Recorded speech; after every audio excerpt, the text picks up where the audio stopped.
So, I guess they've told you, oh, my technical guy is going to be on standby so that in case anything. I guess they've told you all now that we are live, right? Welcome, welcome, welcome. So I'm waiting for everyone to join so that we can kickstart the program. Please, we're sorry for the issues that happened earlier on.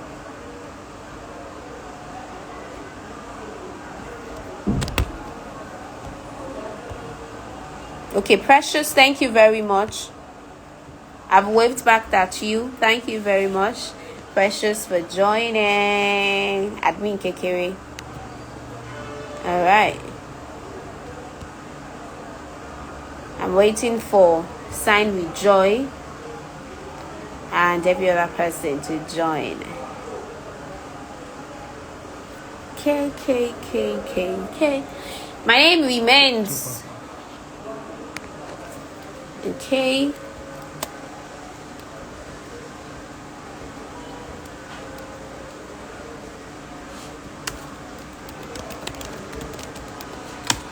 All right.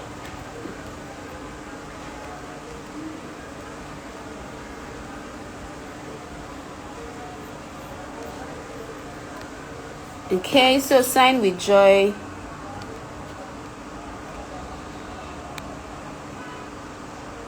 I'm waiting for you to join.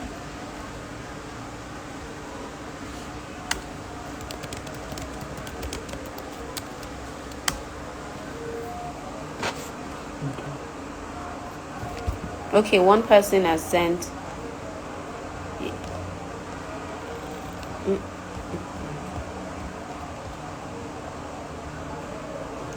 Sign with Joy. You've joined. So yes, I'm accepting your request now. Sign with Joy.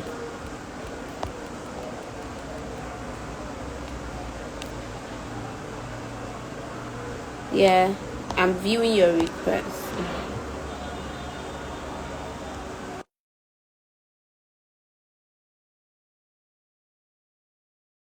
Joy, welcome.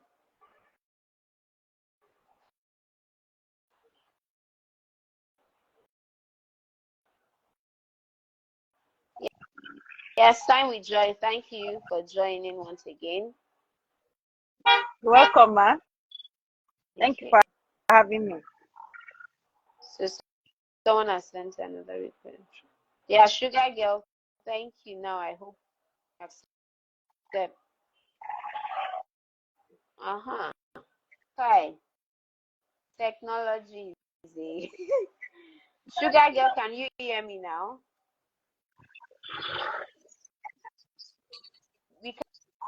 You have joined. Tomisin, can you hear me now? If you hear me now, Kemi. Yes. Hello. Hi. I'm so sorry. It's fine. It's almost made me a melodo. It is really a sugar. Hi. All right, so finally we are here, guys. We are here. All right, so let's kickstart. Sign with Joy. You're on standby, right? Yes. Yeah. Welcome. Yes. Okay. I can please volume. Awesome. Volume. Can you hear me now? I can hear you perfectly. Yeah. I'm speaking with the sign language interpreter to be sure she can hear us. Madam Dorcas, are you able to hear? Yes, I can hear you now. Awesome. Now, so we are kickstarting in 1, 2, 3, and yes. So welcome everybody to this episode of Eagles Perch. Right, we are so sorry we are starting a bit late due to technical issues that is on, not we could not how will I put it, we could not stop, right? But we are grateful that we are here on Eagles Perch, episode number 3.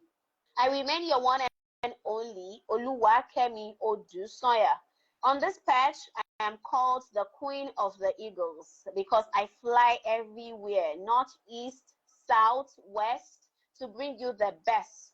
Okay? So, what we do at Eagles Patch is we constructively and critically dissect issues that relate to the society, cutting across inclusion and technology. Okay, so that is what we do on Eagles Patch. Today is not, is not a day that should be forgotten, right? Because we have exceptional leader who is going to taking up the conversation, and I am joined with my wonderful, joyous sign language interpreter who was christened Dorcas, and by marriage she is Bile Somi Dorcas, and our stage name is Sign with Joy. So you see the fingers on the screen. That is sign language to communicate to the deaf and hard of hearing who are listening to us. Today's episode, we will be talking about gender, talking about leadership, and how it concerns to persons with disabilities. And that is why we have our guest in person of Mrs. Oluwatomisin Adeyefa Olatayo, who is, sitting on your screen right now. You can see a smile, right? And let me tell you something, because I know that this screen will not do judgment for us. Mrs. Tomisin is a very tall champion. Hi, Omoga Nigeria Limited. So she's a tall lady, and before we keep the conversation rolling, I would want you to hear our voice right now. Hello, Tomisin, how are you doing? Hi, Kemi. Thank you for the self-description, no? Thank you so much. Yeah. So she is a sugar that we have in today's tea. You see, our Perch is already complete. What again are we looking for? She is a sugar. All right. So I will be, kickstarting with our introduction right now. Let's kickstart because we are actually behind schedule. Right. Oluwatomisin is a visually impaired lady with more than 5 years of experience in communication, advocacy, and campaigning. She co-hosts the Lady Rendezvous show on Ogun State Television, OGTV, talking about women issues and contemporary Nigeria. She also presents a show on Bold TV, where she discussed issues that affect women with disabilities to be able to strive for a more inclusive society. In addition to her media appearances, Tomisin wrote her first book, The Lost Souls, with Mrs. Abbas. Am I correct? Okay, so now let me. Abiose Falade. Thank you very much. Abiose Falade in 2023. She also tutors children in the Yoruba diaspora in the children language school. You see, we have a lot of sugar in our tea today. I'll tell you the education qualification Tomisin has. Tomisin earned a higher national diploma in mass communication at the Moshood Abiola Polytechnic. She's committed to advancing the rights of women and girls with disabilities in Nigeria and promoting independence and progress. So I'll stop at this juncture so that we can get to meet Tomisin Adeyefa. One thing that I forgot to explain to us is that Tomisin is a visually impaired lady, right? And she's going to tell us what happened. So my very first question to you is, Tomisin, is how long have you been legally blind? Would you prefer blind or visually impaired? Either is fine. Okay. Either is fine. Blind, visual, All right. impairment. Okay. These are So for acceptable languages, so it's fine. awesome. So for um, yeah, for how long? okay, so I've been blind for since 2009, February 2009. So that's about 15 years. Yeah. Yes, that's about Yeah. 15 years now. Yeah. Wow. 2009. I senior you small. Mine is I salute. okay. All right. So the next question would be, with your over 10 years state of, blindness, what exactly drew you into the space of gender and disability advocacy?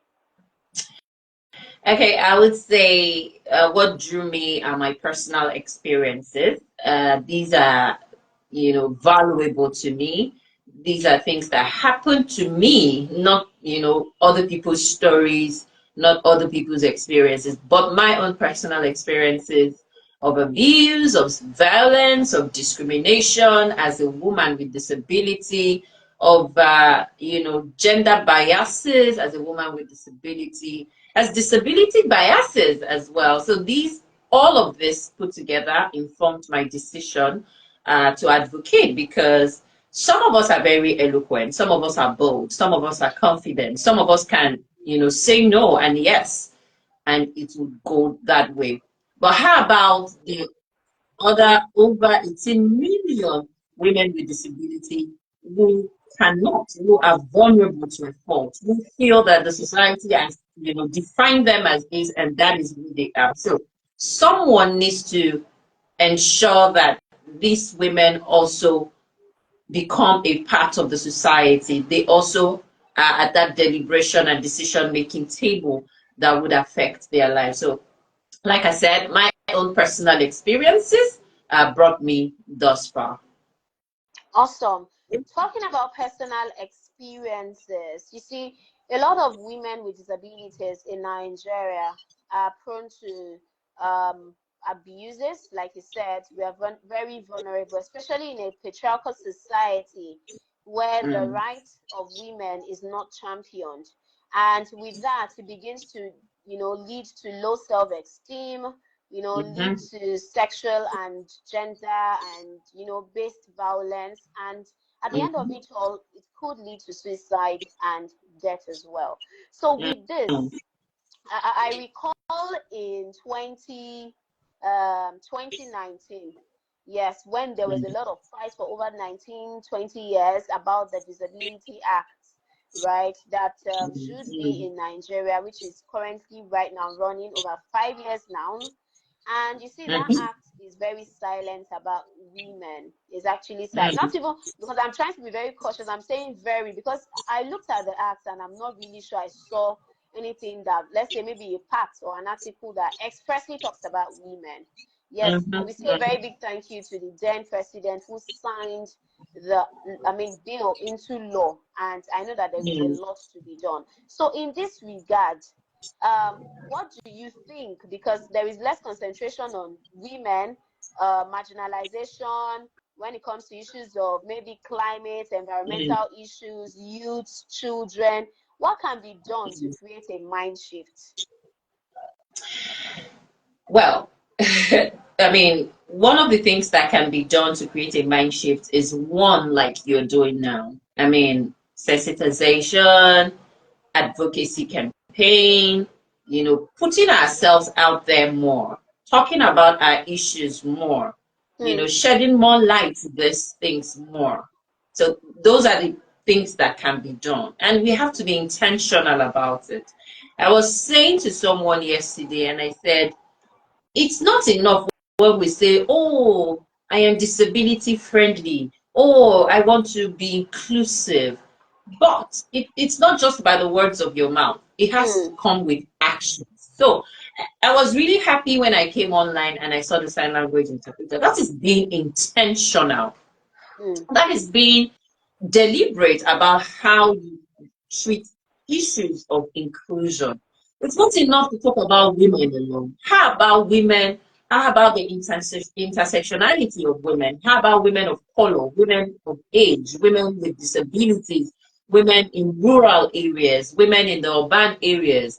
So these are challenges, that these are discussions that we must continue to have.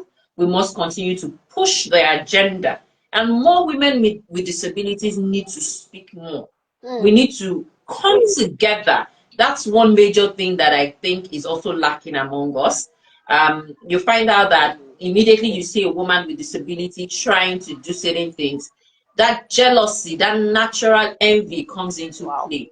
But we need to throw aside our differences and come together, collaborate together, form mentorship, be mentored, be willing to learn, relearn, and unlearn, so that when we come up with our agenda, it is easy for anyone to want to listen. Anyone listening knows that we are speaking with one voice.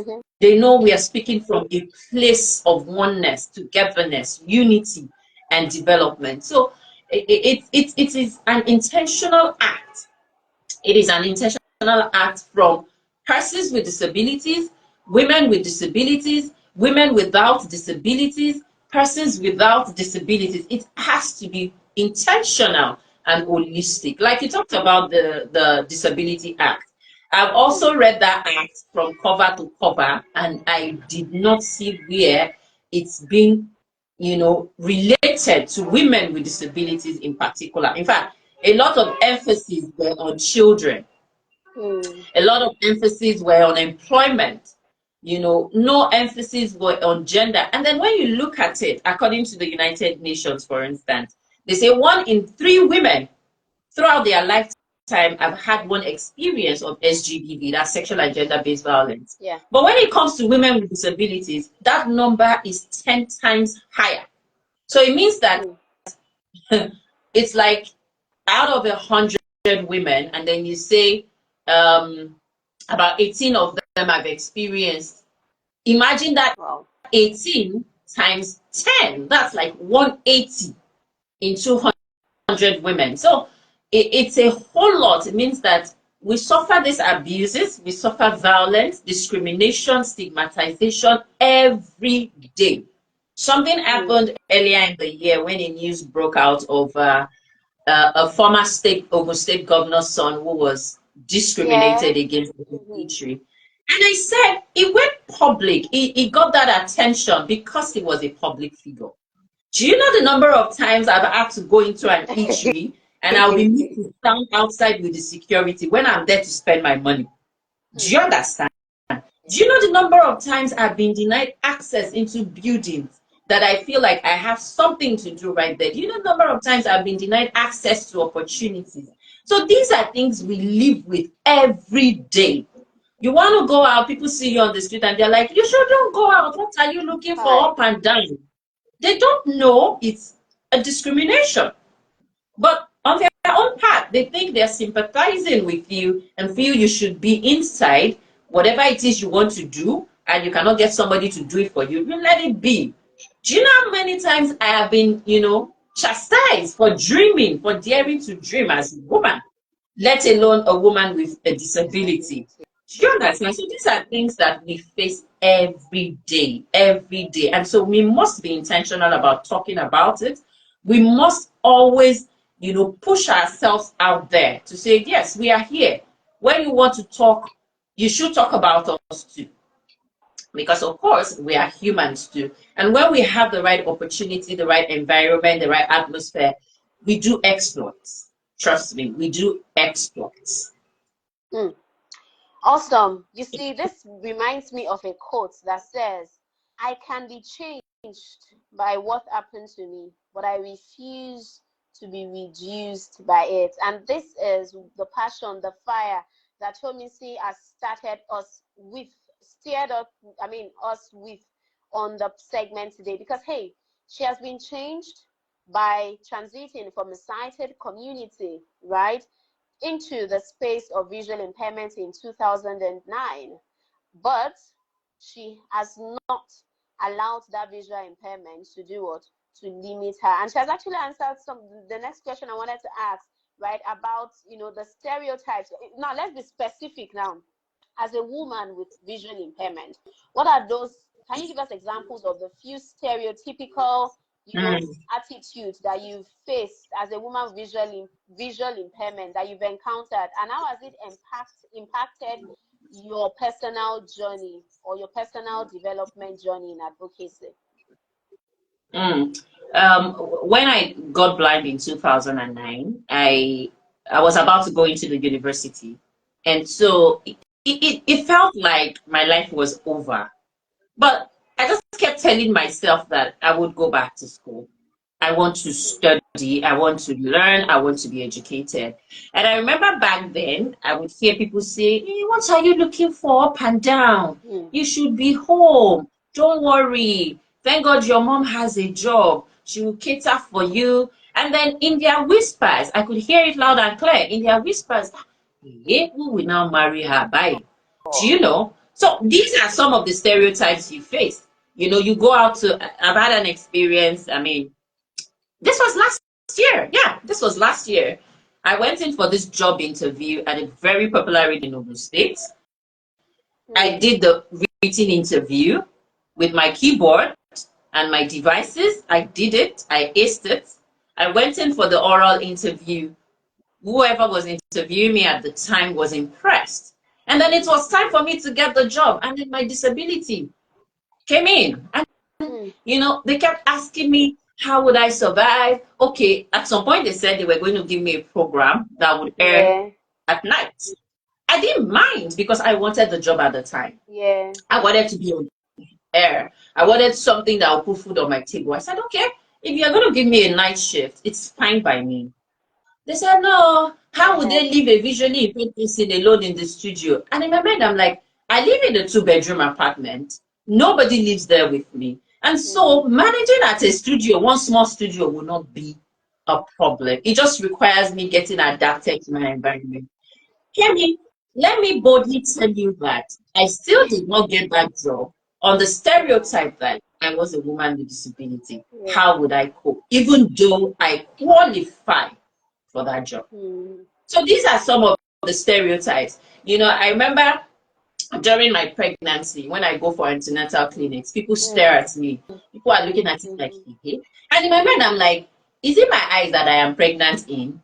At least the pregnancy is in the womb, is in the tummy, it's not in my eyes.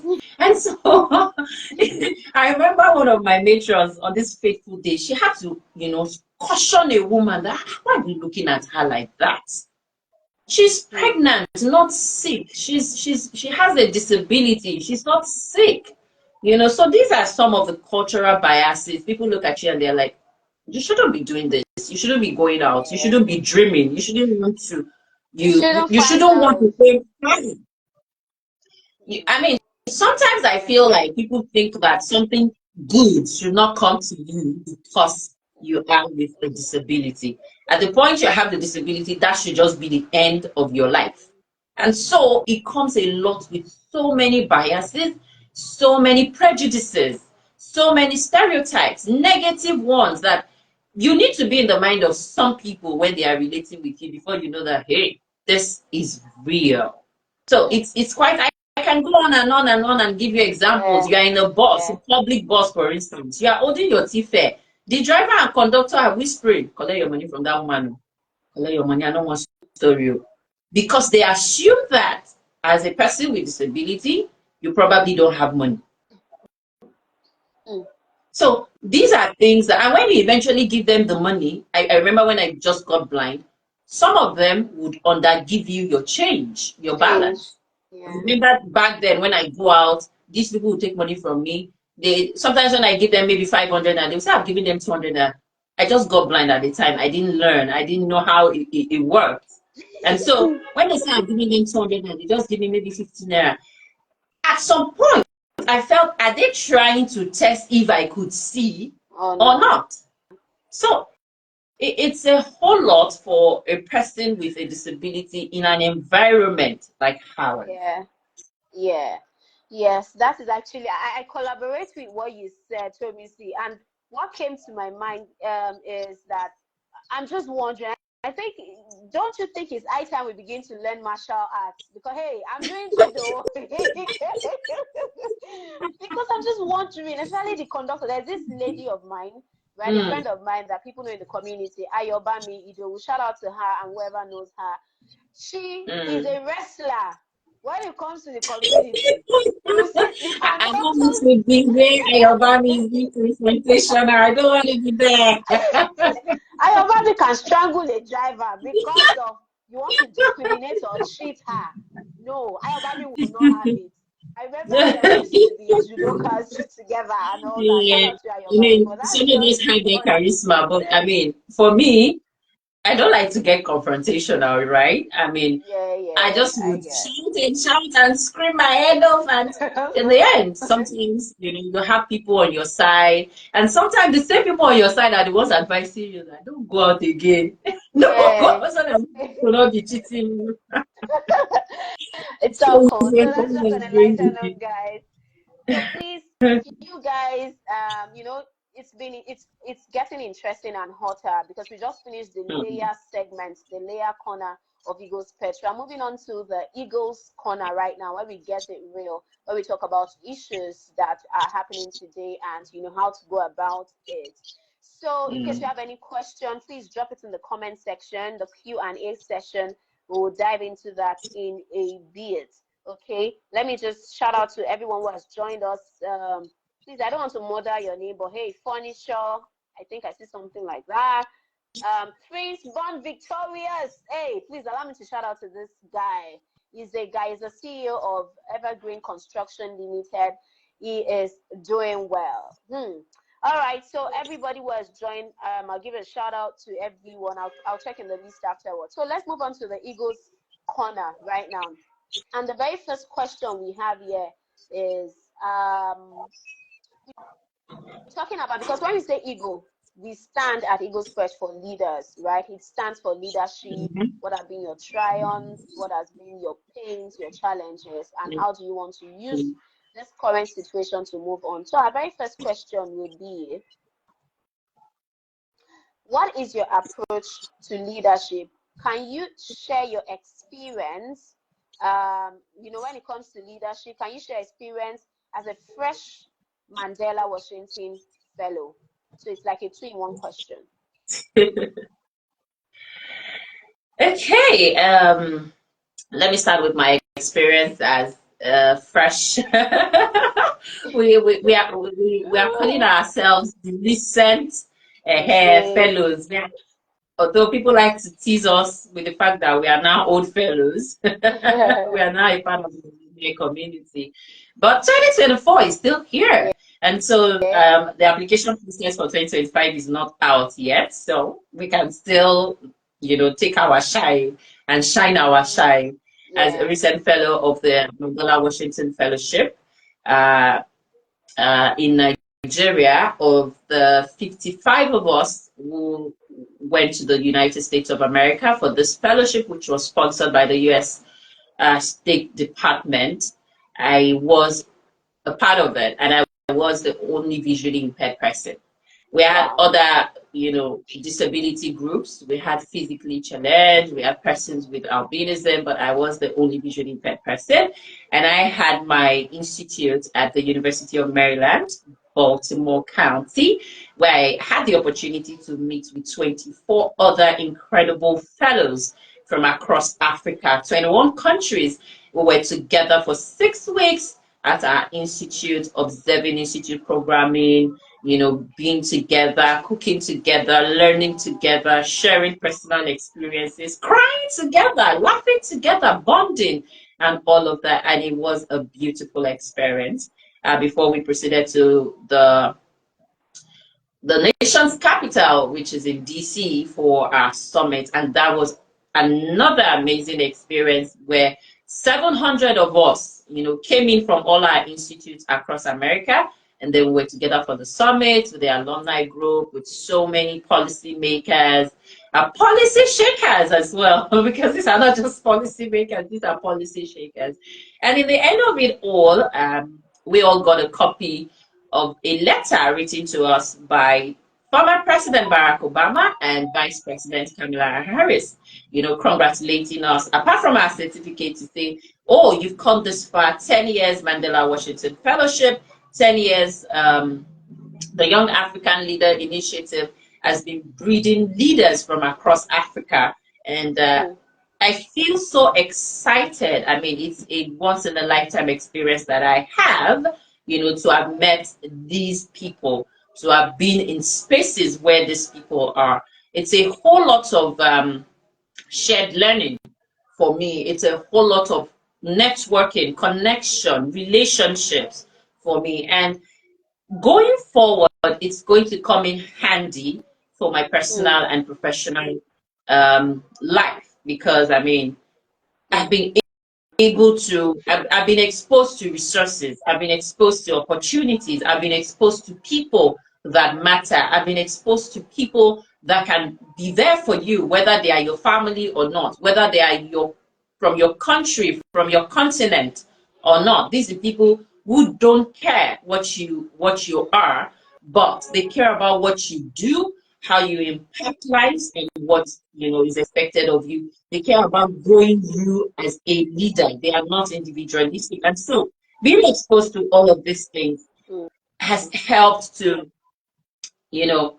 push me out there, because MWF came at a time where I was looking at myself like, am I really sure about what I'm doing? Because I mean, if you're in the advocacy space, and as a young woman with disability myself, you know that, and you do not have any other source of income, you feel like, is this where you ought to be? Because it's expensive keeping up your life as a person with disability. And so when you're in the advocacy space, where you're expected to volunteer, where you're expected to do things for free, when you're expected not to think about the money, it's hard. And MWF came after my 5th attempt. I've been attempting since 2017. I just wanted that experience for myself. And I think I got it at the right time. If I had got it 2017, 2018, 2019, 2021, it may not have had so much value like it did right now to me. And I feel grateful. I feel honored. I feel excited for that opportunity. MWF is where you want to be. I mean, the community is large, vast. They are interested in you. They want to share with you. They want to learn from you. And so it's a very, very beautiful community. Talking about my leadership approach. I believe in servant leadership. I believe in inclusive leadership. I so much believe in leadership by example. So if I am going to come to you and say, oh, you need to be inclusive, you need to eradicate gender-based violence, I must also be living and practicing by that standard. I must also be inclusive in my personal and professional life. And do as I say, don't do as I do. No, I don't believe in such. I believe in, a leadership that is for everybody, where everybody is given an opportunity to thrive, regardless of their background, regardless of their gender, regardless of their status, age, and any other demographic that you can think of. I believe in leadership that gives back. Yeah, it's easy for us to say, I want this, I want this, I want this, I want this, I want this. In Yoruba, I'm so sorry to say this, my Yoruba people will say, nah, I know if you come out I know if you come out now you make a person where they mentally challenge in load, they plenty. You just pack and pack and pack and pack and pack and pack everything, forgetting that there are other people who also need these things. There are also other people who also need to share in these things. And so that is the kind of leadership that I believe in. I believe in, if you've got little, share. Somehow, what you're sharing comes back to you.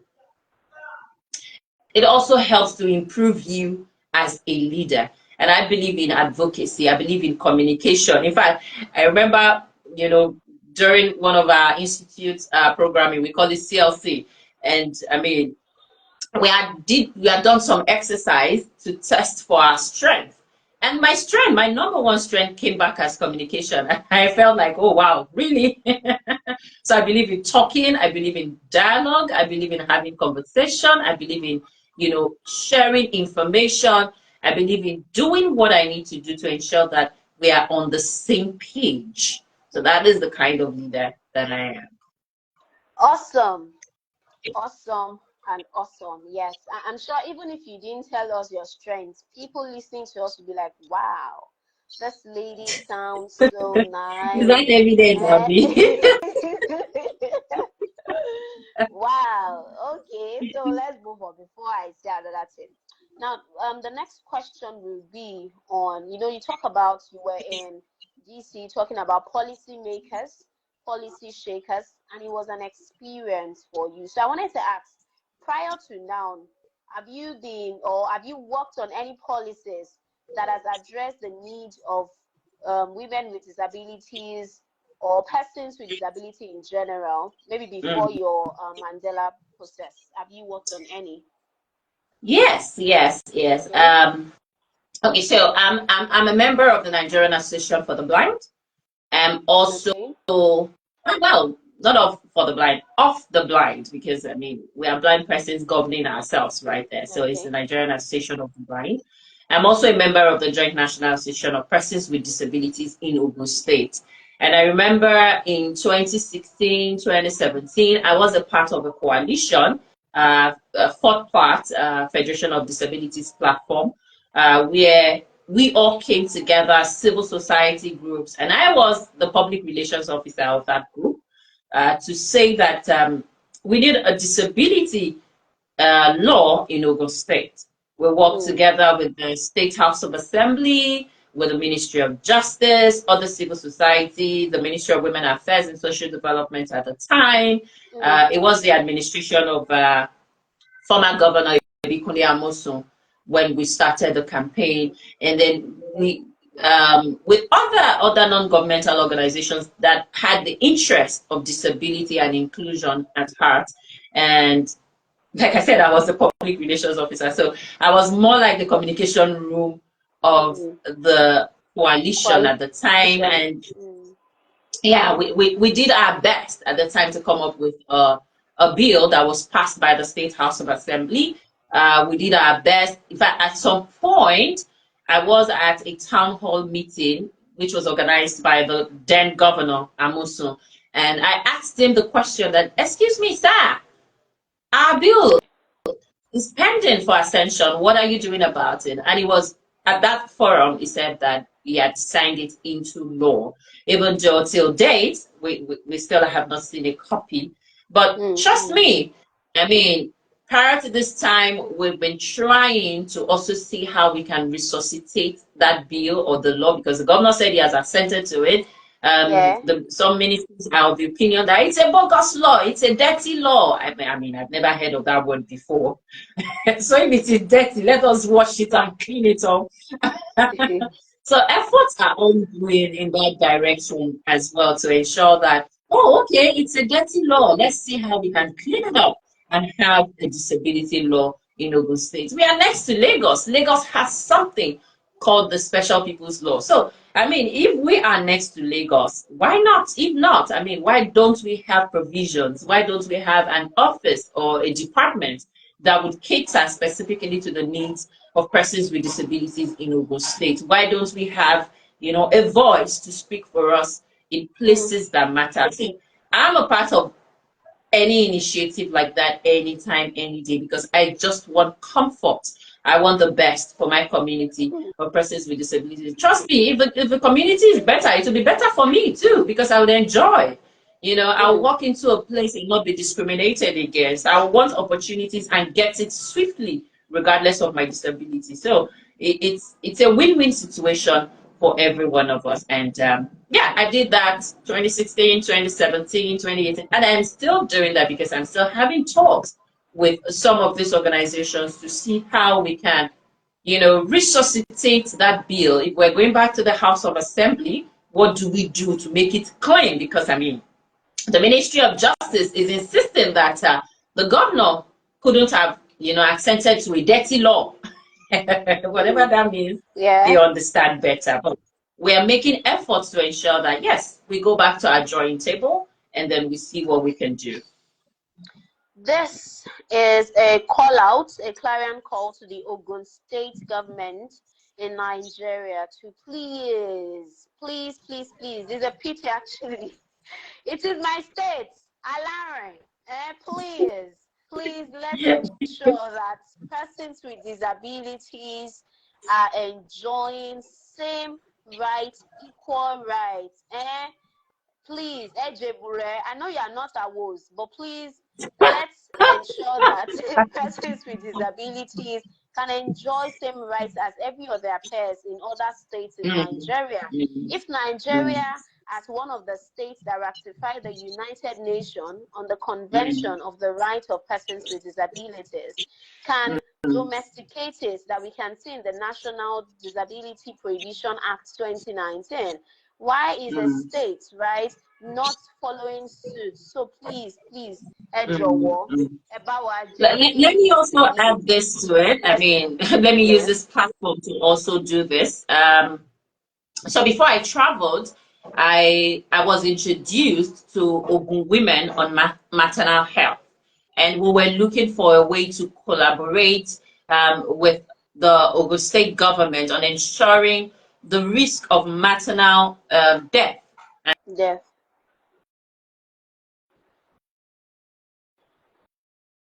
Oops. I think Tomisin's network.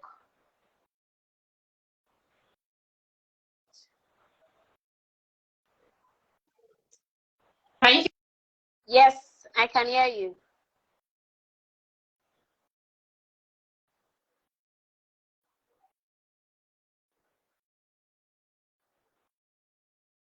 I can hear you. I mean, I can't hear you anymore anyways. Sign with Joy. Can you hear me?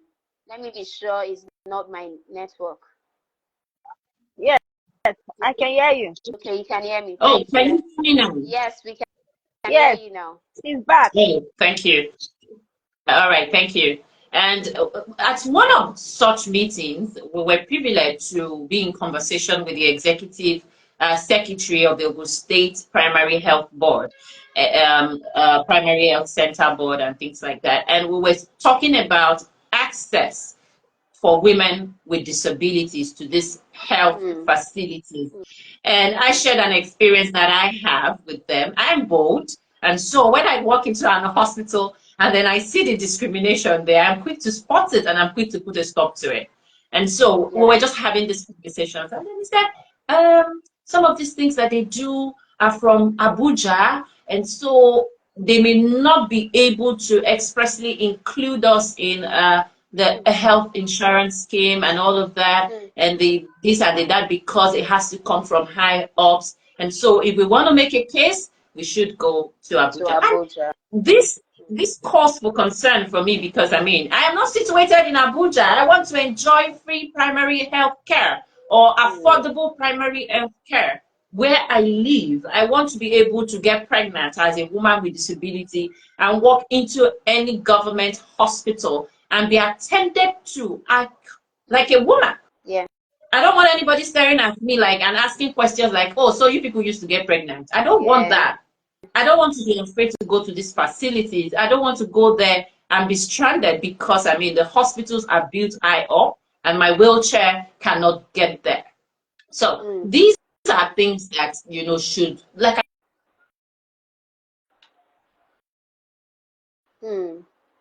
Our network is shaky. We are still here with you all. We're waiting for us to join.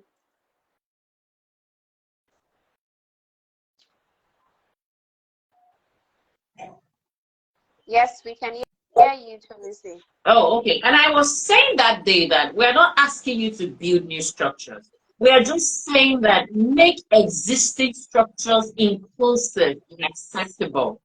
Because when we talk about accessibility for persons with disabilities, people look at it like, oh, you want us to destroy our office complex and start building another one. No. People look at it like, oh, you want us to destroy our existing structures. No. We are saying that existing structures can be made inclusive. I mean, I I used to tell people about movable ramps, like you can move it from one place to another. I experienced it a lot in the US firsthand. I saw it. So it works. And so if it is working in structures like that, it can work here too. It's all about looking inward, asking questions. Don't assume you know what persons with disabilities want. Don't assume you know how we feel when you are not even a person with disability, Yeah. right? I mean, I see a lot of people without disability venture into the development space to advocate for persons with disabilities. And I'm able to say that you don't wear the shoes. Even if you have a child who is with a disability, that's another angle entirely. You don't wear the shoes, so you don't exactly know where it pitches. And so it wouldn't be wrong for you to learn from those who actually wear the shoes. So it's just about you making your existing buildings, your existing opportunities. Okay, so for instance, you are having a program, an empowerment program for women. Out of the 100 women you're looking at to attend this program or to benefit from this program, create space for women with disabilities. That's what we want. We didn't say, oh, please create another program entirely for us. No.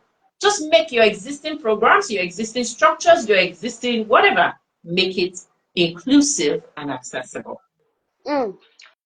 Awesome, awesome, awesome.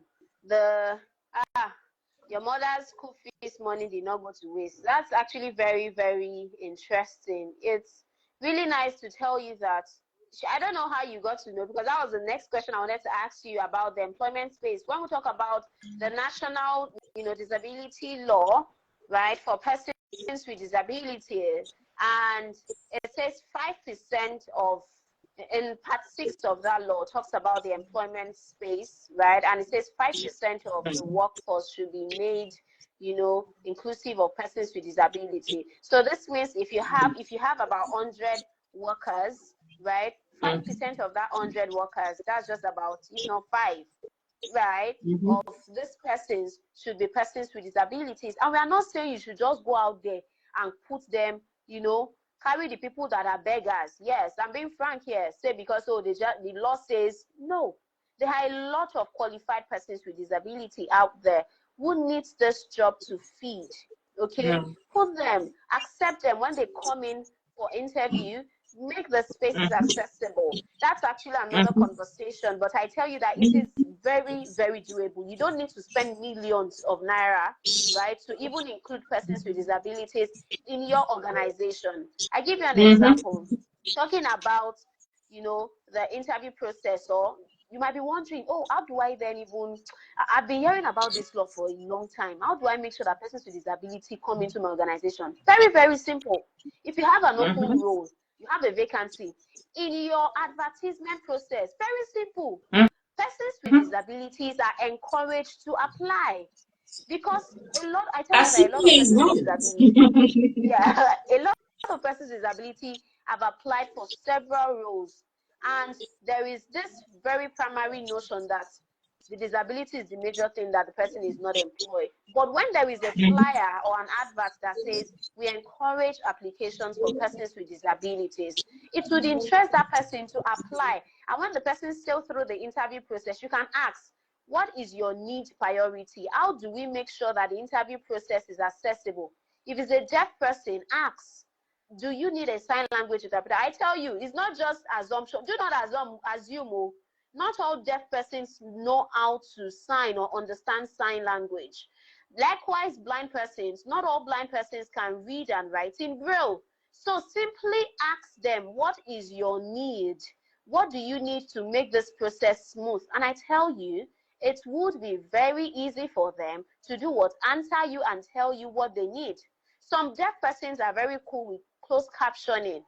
They prefer to use closed captioning to communicate rather than sign language, right? This is when you put the needs of these individuals into priority. So please, in your next advert, right, make sure that you put it out there. That's your number one stage of making sure that your organization is inclusive. Don't worry, we'll talk about this later And on then in another you see the edition. person first. I mean, see the person first. Do not always put the disability ahead of the Yeah. person. Because I mean, when we make that mistake, you do not see the value the person is bringing to your work. You do not see the value the person is bringing to the project. All you see is the fact that they use a wheelchair, they use a white cane, they use a hearing aid. And so you deny them the opportunity to be better. You also deny yourself the opportunity to enjoy what they bring to the table. Because, I mean, I tell people every time that when you employ a person with disability, be rest assured that there will be no distractions. Because, I mean, we do not have that liberty to be walking up and down the office and be gossiping. So you're probably at your desk all day trying to work. And so you're putting your best. And then because, we understand the value of the job, it does not come cheap. You have to struggle for it. And so you know that losing the job is not an option as a person with disability. And then you give it your best. And so if you as an employer, you do not, employ a person with disability, you miss out on that. You miss out on such great potentials and values. Awesome. Thank you for collaborating that with me, Tomisi. And actually, we do not have much time. We just have about 15 minutes left. But before then, if you have any question for Tomisi or to contribute in this, discussion, please drop it in the comment section. I have 0 unread question, yes. So please, if you have any question, please put it down in the comment or in the question box, and we'll definitely do well to answer that. Everybody who has joined, we say a very big thank you to you. Okay, so now we'll go gradually in the question right now. Moving to the feathering corner, right? Feathering, just like the eagle, the feathers, right? What we do is, one, we at this corner, we want to give strength to others who are listening. We want to also empower, we want to also educate, right, others who are listening and want to champion this process as well. And that is why I'll be asking Tomisi another question. First, on the level of the Mandela Washington Fellowship, which on the 13th, it set out on the website that on the 13th of this month, which is next week Tuesday, the launch of the 2025 application would be out. So I'm just wondering, as a recent fellow, what is the wing, or what are the wings that you want to give to aspiring fellows? Like, do you plan, what are your plans? Maybe persons with disability who have written, I write MWF Taya. Hey, so for people like us that have been writing essays, do you plan? At least thank God I got to Yali this year, right? So for MWF, I'm still looking at it. So please, please keep looking. You get it. See, you think it's It is not the way it scared me. It is really I am what. waiting. Why not? I am. At least so far I'm not, lingering in my corner. I'm also doing something fantastic as well to also break the bias. So what advice or things do you have in plan for us towards the next application? Okay, so for intended fellows that I feel like will want to be a part of the MWF come 2025, 2026, or whenever it is you are ready, we say 3 things. Be persistent, be true to yourself, 2, and just go for it. If it's what you want, just go for it. I mean, I told you earlier that I applied 5 times.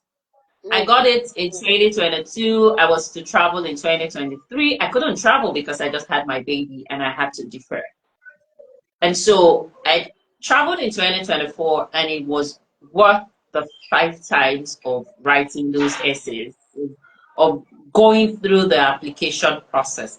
In fact, at some point, I mean, because I felt slightly discouraged, I didn't apply for the PDE. And now I am sorry for myself for not applying for the PDE. So please, if you want to go for it, please go for it.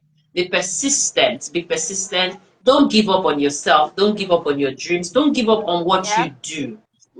It is very important. What I discovered within my 8 times of applying is that each time I got the rejection mail at the end of everything, because they send the rejection mail very late, that you will not be able to cry. When they send that rejection mail, it just gives me an opportunity to push harder. It just gives me an opportunity to look the other side to say, okay, what is it that I did? And I mean, I should do better. And so you'd see that you grow more. You look at other areas where you can improve. And I like what you said that, oh, you haven't gotten MWA, but you already have yearly. Kemi, trust me, if I had yearly at the time I was pursuing MWF, or if I had that instinct to look at yearly, it's a plus. It's like an added feather to the cap. Yeah. Yeah. Because I see a lot of people, oh, I'm a Yali fellow, I'm a Yali RLC fellow, and I'm like, I'm envious Yeah. because I mean, they have been given the tip of the iceberg already. For those of us that we didn't have the tip of the iceberg, a lot of things came into us by shock, by surprise, took us, but to those of them who have had the RLC experience, they just look at it like, oh, okay, here we are, So it's an added feather to the cap. Keep learning. Awesome. Thank you very much. And I tell, persons with disability, just like Tomisin had said, resilience, persistence, don't give up, right? It's not And like I easy, said, that's I'm just the open truth. to mentorship. Yes, that's what I mean, I'll be that's willing where to I'm take going. on Because anybody. Just reach out to me right here on Instagram, reach out to me on Facebook, Oluwatomisin Adeyefa. Reach out to me on anywhere, my WhatsApp, everywhere, especially persons with disabilities, really, because I mean, of the 55 of us, I think only 4 of us were persons with disabilities, and that for me is too small. So maybe they are maybe they are hope, trying to let's do enjoy 5 an billion. inclusive society together, really. Awesome. Inclusive Mm. society begins with you and I, and that is why we at Eagles Perch are very, very intentional to ensure that persons with disability get hold of every information that has been passed across. So Tomisin has said she's willing to tutor us, right? We emerging leaders, to ensure we are part of the Kenny, next. you're not an emerging leader, so you're an Tomisin, immense mute your leader. mic. Mute. Okay, so she says she's willing to, help us through this journey. A lot of people who are trying to do this, I tell you that I know your pains. It's not easy. I can tell you for a fact. But the sweetness comes at the end, at the tail end of the bitter stick. So please do not give up. And to you out there who are not a person with disability, who is listening to us, I give you a thumbs up and shout out, right? This is just the right and the best place to be, because the world is global. Everything is virtual. Some things are virtual. Everything is hybrid. And as long, I just say this, it's not a curse. As long as technology keep rising, disability will keep expanding. Now, let me explain the reason before some people will shoot me. The reason is because if you have high technology, imagine someone sitting behind his or her laptop for over 24 hours, straining his or her eyes on the screen, and immediately the person just stands up. The person will just feel somehow in the eye. Everything will be so bright. Before you know, you are killing your eyesight gradually.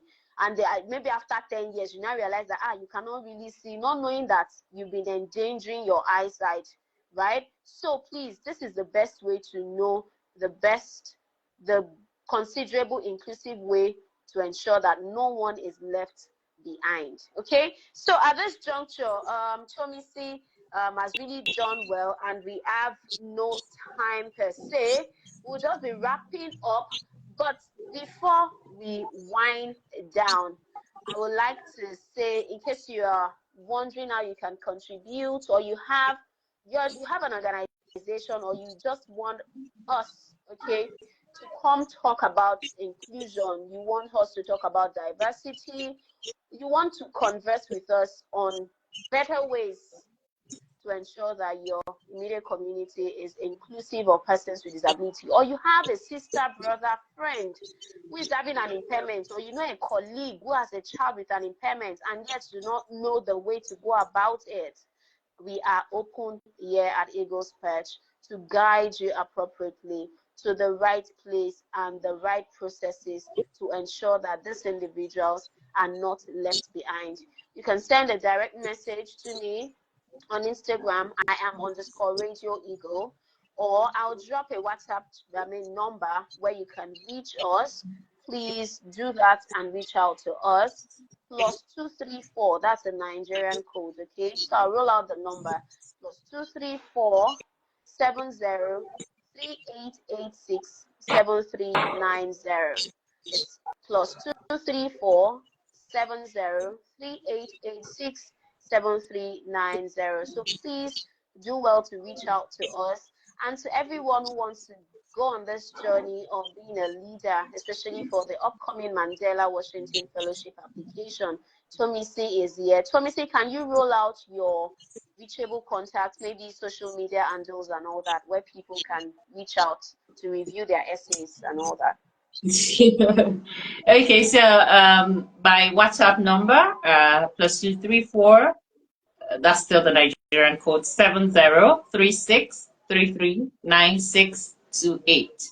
+234 7036339628. I'm on Facebook as Oluwatomisin Adeyefa.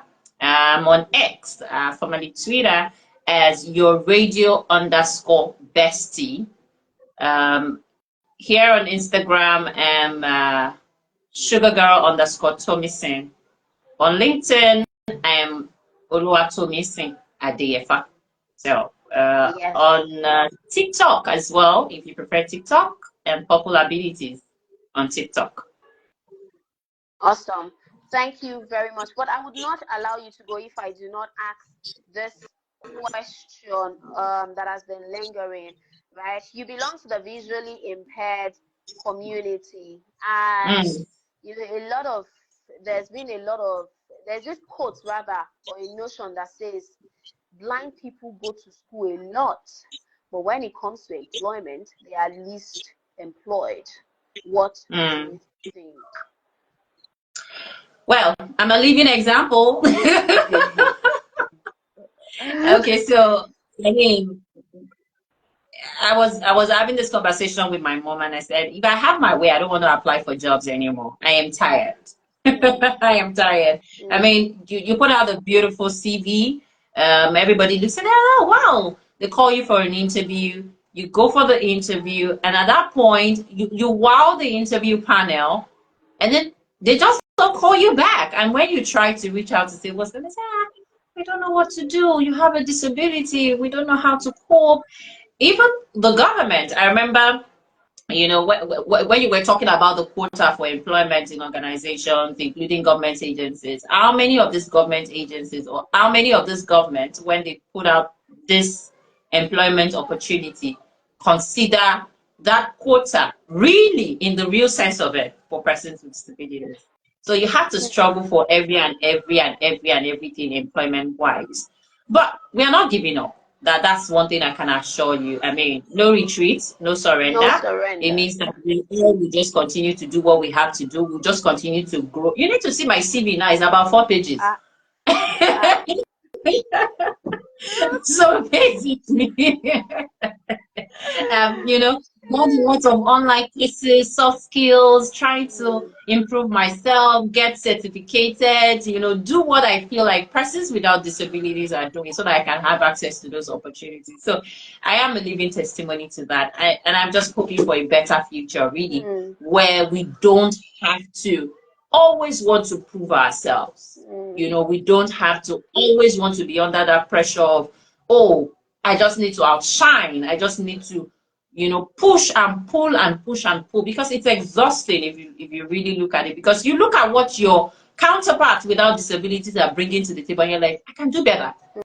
You know, and you're like, really, give me the job, I'll do better. Do you understand? But nobody is giving you the job because they don't even believe you can do better. So it's a whole lot. It's depressing. It's frustrating. It's not encouraging. But yeah, we just continue to push and hope that one day we'll be intentional about being inclusive.